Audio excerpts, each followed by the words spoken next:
In the simplest of terms, a shack is where you operate your ham radio gear. By that definition, your recliner could be a shack if you're talking on your handheld from there. Your car could certainly be a shack if you're operating your mobile rig from there. A specially built building with huge towers and power supplies and everything could be your shack if you operate your radios from there. The shack we're going to talk about is a space in your home where you operate from. This is a specialized area where you can keep your radios and all your supporting accessories like power supplies, a computer for interfacing to your rig, keyers, microphones, headsets, and the like. So where should you locate your shack? First, it needs to be in a relatively quiet area, a place you can call your own and not shared with other family members. That doesn't mean you isolate yourself from your family, but when you're in your shack, your attention is on your radios and your operation. My first shack was in a closet in a spare room. The room was open to family and friends, but when the closet doors were opened, these same family and friends knew that I was operating and disturbances should be kept to a minimum. My next shack was in the corner of a garage. Then I was in a basement for a while.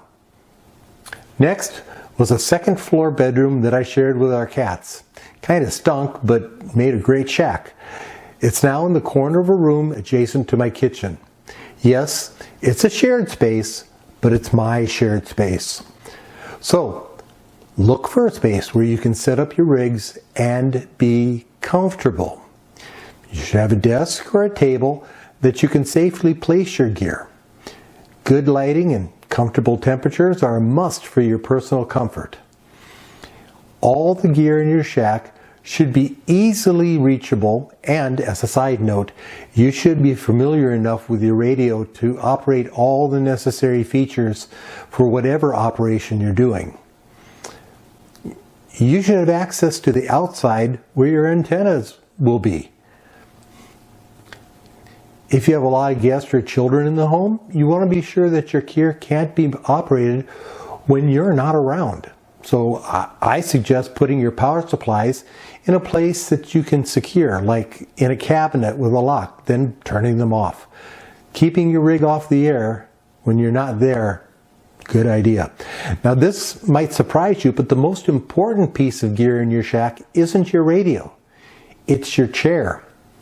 While a folding chair or a stolen dining room chair may satisfy the requirement for a place to sit, your butt and back will keep you from sitting there for any extended period of time. Go to a local furniture or office supply store and look for a chair with adjustments for height, back position, arm position, seat angles. This will let you customize the fit for your own comfort. The chair should be well cushioned, not too hard, not too soft, but something that your butt will thank you for. Lumbar support is also important. That way your back will thank you. Having a good chair will increase your BIC, which is butt in chair time, and that will extend your operating hours. This in turn will have you using your rig more, giving you more experience and confidence in your operations. So a radio isn't the most important thing in your shack. Enjoying the radio in your shack is the most important thing, and a good chair will help you do that.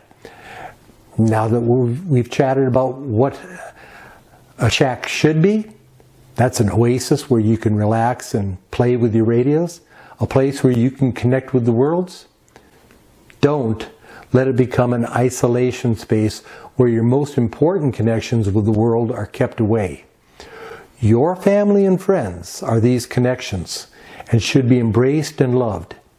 People who fulfill you and make you the wonderful person you are. No shack, no radio, no contest, no rare DX, no new mode.